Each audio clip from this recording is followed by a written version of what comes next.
So this is the first game. This is the first game that I have in my database. This was a game that I played in let's see, let me see. This is a game that I played at the Nationals in Terre Haute, Indiana in 1996. This is, I had the white pieces, so I play e4 here. I play e4. This was against Williams. No, this is not Will Smith, you guys. Don't be weird. Don't be weird. Come on, don't be weird. Anyway, good one, you guys. Good one. Very funny. Okay, so the game starts with e4. We get e6 played here. Did he slap me? Yeah, exactly. d4. d5 is played. This was 96. This would have been in the fall of 96. This was before my birthday in 96, so I would have been 8 years old at the time.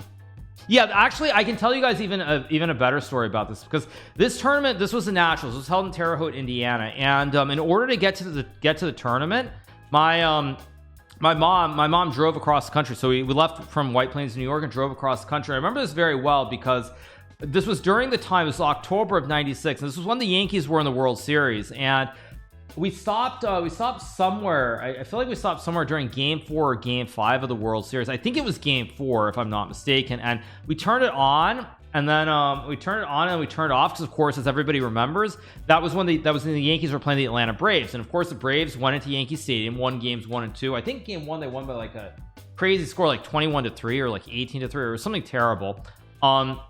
And then, you know, of course I was a big Yankees fan growing up in New York, and then we started driving, and I remember game 4 we turned it on and we turned it off because the score, after winning game 3, the Braves started out in game 4. Kenny Rogers was the starter for the Yankees. He gave like 6 runs. I mean, terrible pitcher for the Yankees, even though he was good elsewhere. And it was 6-0, so we turned it off. Now, as everybody remembers, in that event, basically, or not that event, sorry, in that game, the Yankees would come back. They'd be down 6-3 in the 9th inning. Of course, Jim Leyritz would hit the 3-run homer off Mark Wohlers. They would win in extra innings, and they would go on to win the World Series. Game 6, of course, I think was when we were in Terre Haute, but that's just a little side note to the story, as everybody remembers. So let's get back to the game. Someone also said I drew a 1350 in the tournament. I had that draw. If you guys want to see the draw against the 1350, it was against David Klink in Terre Haute, Indiana. I have that in my database as well. That was a stalemate in a position where I was completely winning. So even from my earliest days, I tried to emulate XQC. Okay, so we get d4, d5. I played e5. c5 is played here. I played pawn to c3, knight to c6, knight to f3. Queen b6 was played by my opponent here. And now I played the move bishop to e2, bishop e7, not a good move, but again, we're total beginners here. I castle, c4 is played. Now, another thing I will say about these openings is, like, even when I was very young and playing, you'll notice that here, it's a very simple approach. Like, you play the advance. Now, one thing that's very difficult, however, and one of the reasons I don't recommend playing this is because my response to what my opponent did next was not correct. So you basically create the chain. You have a nice center here, but my opponent plays c4 here. Now, c4 is not a good move. It's not a good move, but this is why pawn structure is so important. So, like, I knew some of the basic variations, like takes, and knight c3, what you want to do for development, but this c4 move is very bad because white can play b3 here, break black's chain. You can play for c4. You have knight a3, bishop a3, and white is clearly better. Now, again, I won't get into specifics because obviously there's no need to, but b3 is good. But of course, at the time, I only knew the basics, so I play queen c2. My opponent goes bishop d7. I play bishop e3. He castles, and again, if I play b3 at any time and I break the chain here, I'm much better, if not outright winning with some good play. So I go knight d2. He plays f6, play rook b1. Finally, I start to figure out what the plan is, trying to go for b3, I think, although I'm not actually sure if I played b3 until like another 10 or 15 moves later. So he goes queen c7, go bishop f4, g5. I take, he takes, I take, he takes. White still is a little bit better, and now finally I play b3. But you see, because I didn't really understand the pawn structure, I took forever to play it. I had to prepare with rook b1. Then I finally played here much later. We get e5. I play g3. Queen to g4 is played. Now I take on e5, knight e5. I take, he takes. Go rook e1, queen h5. We trade. I take on c4 here. Now I play knight takes c4. Not best. Knight e4 is a little bit better just because of ideas with knight c5 and knight f6, but it is what it is. Rook d8. I go queen a4 here, queen to g4, big mistake. And now I play knight to b6, creating the classic fossil. I create the check and I win the queen on g4. I do go on to win this game. Just I'll play it out so you guys see it. Takes, knight c6. I play rook d1. Of course, even at the lower levels, you want to remember the basic themes. Get the pieces off the board because you have a queen for a knight, so you want to trade off the heavies. Knight e5 is played. I take, king c7. We trade, queen c4, rook d5, again showing good technique to get the rooks off the board. We trade, I take, I go check, I take b5, queen f5, and no need for the memes here. Eventually I just make the checkmate. As you guys can see, no messing around. I take, and here my opponent resigned. He can obviously go king b8, and I play queen e8, and I would have won the game. So this is the first game. Now you guys said that I drew a 1350 in the event, so I do have to pull up that game. So I still to this day remember that game. And this event, which was a nationals, I think this was this like second grade nationals, so best player second grade and younger in the United States of America. I remember that this game that I drew, which I do have in my database, and I'll show you guys the game in a second once I can create a new window. This game that I drew, it led to a tie. And unfortunately with the tie, I think I lost on tie breaks. I think I lost the tournament on tie breaks. I did not win.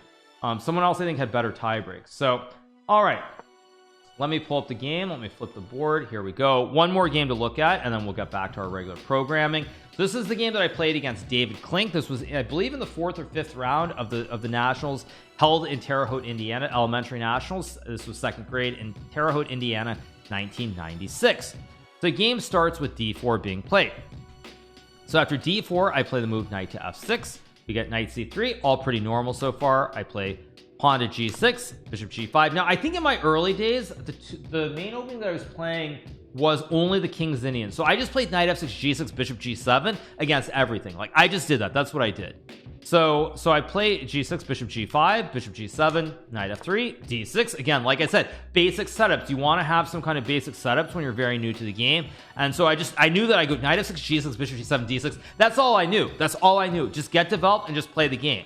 Whereas nowadays it's a very different game, which is why I will say, while openings are important, knowing basic setups I still think are much more important than memorizing opening lines, because if you understand the structures and where you're trying to put the pieces at the start, that's all that really matters. So we get e3. Now I play c6, h3, a6. I don't know why I played a6. I guess I just wanted to over support b5. Actually no, you know why I know that b5 was, you know why I know that I played a6 here? Or I think I thought I did until I just saw the next couple of moves, but I was thinking that I played c6 a6 to play b5, because when I was very young, my stepfather, who's a FIDE master, he would always play these modern setups. He normally would play g6 to invite c4 so you could get back into a King's Indian here. Normally they play like knight c3, bishop g7, things like f4, c6. And I think at some point it was probably that I thought you're supposed to play c6 a6 b5 for whatever reason, if I'm trying to go back into the old days. But the problem is I'm realizing here, since I saw the next couple moves, after h3, a6, a4 is, oh no, he did play a4. Sorry, he played a4 to stop b5. So actually there was a reason. So I go knight d7, bishop d3, b6, all pretty normal. We just castle, queen c7. I play c5, c3, bishop b7. You know what's funny about this position is this looks like a position I would have in a blitz game today. So I play h6, and now he takes. I take, rook e1, I go knight d7. Not surprising, because again, what I would do in a modern game here, of course, I would play e5 at some point, and this literally looks like the game that I could have played yesterday. But I do this not completely understanding pawn breaks. I go e6, rook e8. Game goes on. I mean, pretty balanced game, nothing too crazy. All very normal. I'm not really gonna get into the analysis that much of this game. Knight d7. Although I will say, surprisingly, very few blunders in this game. Like, you're not seeing blunders in this game at all. So I go bishop d7, bishop e8. Bishop d7. Right, my opponent offers a draw. I don't want to draw, so I go king f7. A little bit sketchy, but it is what it is. Game goes on. A lot more maneuvering by both of us. A lot of maneuvering. Finally I blunder, apparently, with f4. Big blunder, by the way, really big blunder. Missing bishop takes g6. I think, yeah, I probably thought queen f4 g5, and I saw this basic one move fork, but of course bishop g6 is much stronger. So I go here, he goes bishop c2. Wow. I mean, I guess 1350 to be fair, but after queen f4, white is much better, but probably he missed it and he thought, okay, I just guard the pawn, which hangs the knight on g3. So we get takes, queen b4, we trade, and so I'm up a piece here, right? I'm up a piece. I should win the game, and everything's going my way. Heavy pieces off the board. Looks great, right? It all looks good. It all looks good. We keep going. I play b3. It's very good. Obviously I should win this. I'm up 2 pieces here, right? 2 pieces. I should win. So we keep going. I take, and yeah, and now I didn't win this position. I did not win this position. I have a knight and a bishop and 2 pawns. I should win this position. So I go here. Okay, all good. Collect the pawn. All good. I go here. I get the pawn. All good, right? It's all good. It's all good, right? I go here and now I play knight f2. Great move, right? The only problem is after takes, of course I make a queen, and oops, stalemate, big oops. So I play knight f2 because I think, okay, well obviously I'm getting a queen. The only problem is that when he takes and I make the queen, the king has no squares. So this game was like the fourth round. I remember I was so mad about it because like I know that at the time I played knight f2 because I'm like, okay, well you got to get the queen. Unfortunately, I didn't look at the whole board, and after knight f2 takes, I make the queen, and yeah, much to my horror, this was a stalemate. And drawing this game, I think I got second on tiebreak, and maybe I still got first, but I think I got second. I don't actually remember, but I know that at any rate, I did not win the tournament clearly, and it was yeah, this was pretty unfortunate to put it mildly. So this is a game that I drew. What was my rating? I mean, I was 7 years old, so I might have been like 1400. I was not very high rated at the time.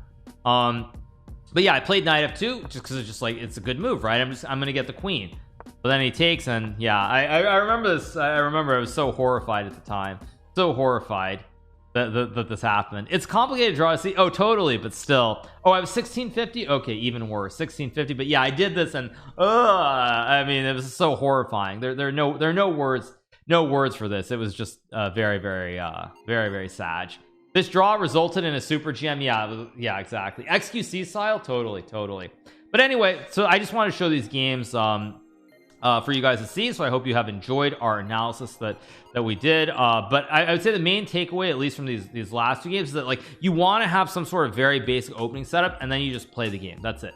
So I think my opponent noticed it first. Yeah, I didn't see it because I think I went to grab the queen. I you know, you do what all kids do. You grab the queen, you put the queen down, and then it's like, and then I realized, because then he's like I don't know if he said stalemate. What he said is too long ago to remember specifics, but yeah, he realized, and I was not happy. I think actually, as I recall, I think he was like I think he was smiling. I think he was smiling because he was very happy, and I was not having any part of it. So yeah. It was not great. Anyway, you guys, this yeah, do you recall? Yes, do you recall? Right, we're gonna go into that meme too. But did you ask for a take back? Totally.